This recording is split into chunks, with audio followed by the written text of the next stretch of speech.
दांत वाली बहू। रंजना कभी ब्रश नहीं करती थी। उसे कितनी बार उसके माँ बाप ने डांटा, लेकिन उसका कोई असर उस पर होता ही नहीं था, जिस कारण से उसके दांत पीले पीले हो जाते हैं। शादी के बाद अरे बहू, वैसे तो तुझ में कोई कमी नहीं है, पर तेरे दांत इतने पीले कैसे हैं बेटा? कैसे मतलब? कोई सर्जरी थोड़ी ना कराइए। वो तो क्या नाम, मैं ब्रश नहीं करती थी तो पीले हो गए। अब क्या करूं? आप कहें तो लाल करवा लूं या फिर काले? यार ये क्या है, क्यों माँ से लड़ रही हो? लड़ रही हूँ? अरे मैं लड़ रही हूँ या ये बोल रही है कि दांत पीले हैं, पीले। अरे तपस्या थोड़ी ना की है इन्हें पीले करने के लिए। बकायदा ब्रश नहीं किया है 20 साल तक, तब जाकर। छी, कैसी बात कर रही हो? ये उस वक्त तो पीले नहीं थे जब हम लोग तुम्हें देखने आए थे।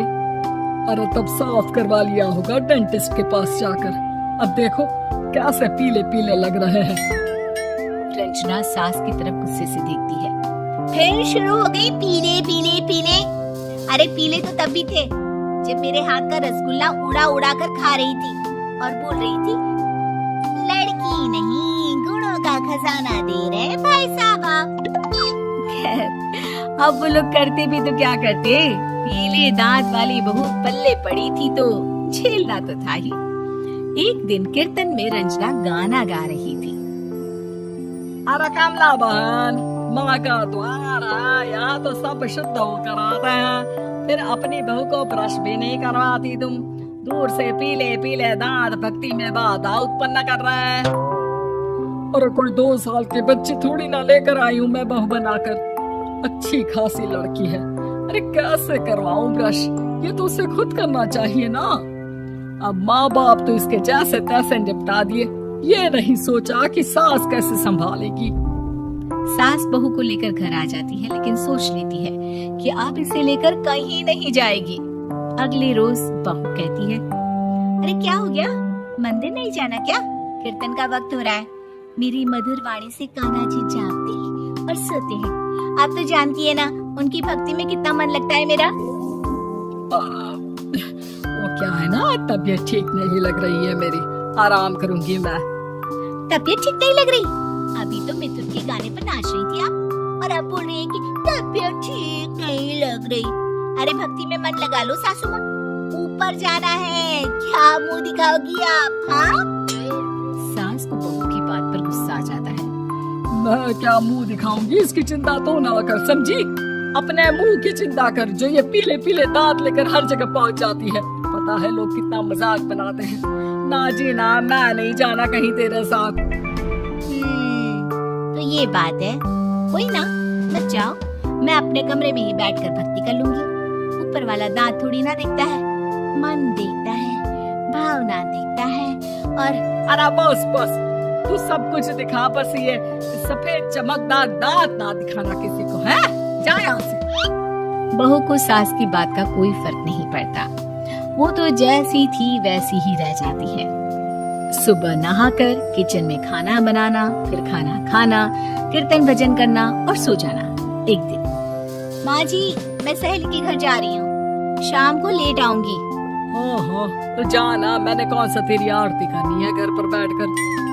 रंजना सहेली के घर जाती है, जहाँ वो पार्टी में जाने की तैयारी कर रही होती है। अरे शिखा, कहाँ जाने की तैयारी कर रही है? मैं गलत वक्त पर आ गई क्या? अरे नहीं यार, उल्टा सही वक्त पर आई है। मैंने ये साड़ी और ज्वेलरी निकाली है यार, शाम को इनके ऑफिस की एक पार्टी में जाना है। बताना कैसा लग रहा है ये सब? नहीं यार, इस ड्रेस के साथ तो वो वाली ज्वेलरी अच्छी लगेगी। हाँ, सही बोल रही है, मैंने ध्यान ही नहीं दिया। वैसे तो हमेशा से मस्त फैशन सेंस रखती है। तो बड़ा जाती होगी ना पति के साथ पार्टी में। रंजना कुछ नहीं बोलती, बस सोचती है कि यार काश ये बात सही हो जाती, पर मैं क्यों नहीं जाती पार्टी में? क्या इन लोगों की कोई पार्टी होती नहीं होगी? रंजना घर आती है और रात में पति से सवाल करती है, एक बात बताइए, आप मुझे किसी पार्टी में क्यों नहीं ले जाते? क्या आपके यहाँ ऑफिस में पार्टी नहीं होती? पति बेचारा क्या कहता कि दांत पीले हैं तुम्हारे इसलिए। अरे कोई पार्टी होती नहीं हम लोगों के ऑफिस में, तो कहाँ से लेकर जाऊं? और मार्केट, मॉल, कहीं वीकेंड घूमना, कहीं तो। अरे यार, सारे हफ्ते में एक छुट्टी मिलती है, तो सोचता हूँ कि आराम ही कर लूं। क्यों? रंजना मन मार के रह जाती है। पहले कभी सास के साथ मंदिर जाया करती थी, लेकिन वो भी सास ने ले जाना बंद कर दिया। घर बैठी बैठी रंजना बूढ़ हो जाती है। तभी उसे आइडिया आता है और वो मायके जाने का सोचती है। सासू माँ, 2 दिनों के लिए मम्मी के घर जा रही हूँ। अच्छा अच्छा, ठीक है, आराम से जा।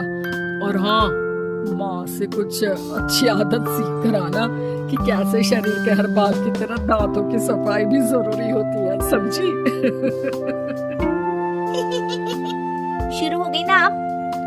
वो लोग आपकी तरह नहीं है कि छोटी छोटी बात का बतंगड़ बना दे। उन लोगों के लिए मैं मायने रखती हूँ, ना कि मेरे पीले पीले दांत। रंजना माँ को बिना बताए उन लोगों को सरप्राइज देती है, लेकिन जैसे ही वो दरवाजे पर पहुँचती है, अंदर देखती है कि घर वाले कहीं जा रहे होते हैं। अब माँ, काश रंजना दीदी के दांतों वाली प्रॉब्लम नहीं होती, तो वो भी हम लोगों के साथ चलती ना बुआ जी की बेटी की शादी में। हाँ बेटा, लेकिन अब उसे कौन समझाए कि उसको उसके पीले दांत नहीं दिखते, लेकिन उसके आसपास के लोगों को कितना एम्बैरेसिंग फील कराते हैं। मुझे तो कितनी बार उसके स्कूल की टीचर ने शिकायत की कि उसके साथ कोई लड़की बैठना भी नहीं चाहती, और ना ही कॉलेज में कोई उससे बात करना चाहता था। लेकिन पता नहीं क्यों उसे ये बात समझ में ही नहीं आती। कोई कमी नहीं है उस लड़की में, बस यही कि दांत पीले हैं। वो तो भला हो जीजा जी और उनकी माँ का, जो दीदी को जैसी है वैसे ही रखा हुआ है। रंजना को अपने घर वालों की बात सुनकर बहुत दुख होता है। वो सोचती है कि वो क्या करे, लेकिन फिर वो सीधा डेंटिस्ट के पास जाती है, अपने दांत चमकाती है और कसम खाती है कि वो रोज ब्रश करेगी। अरे क्या हो गया? तुम तो 2 दिनों के लिए गई थी ना, पर कोई ना, अच्छा है, चलो आ गई तो। रंजना सास के सामने आकर खड़ी हो जाती है और पूरी स्माइल करती है, उसके चमकदार दांतों को दिखाती हुई। चले मंदिर। माँ, मुझे माफ कर दीजिए, मैंने आप लोगों को बहुत एम्बैरेसिंग फील करवाया। मैं आज से रोज ब्रश करूंगी।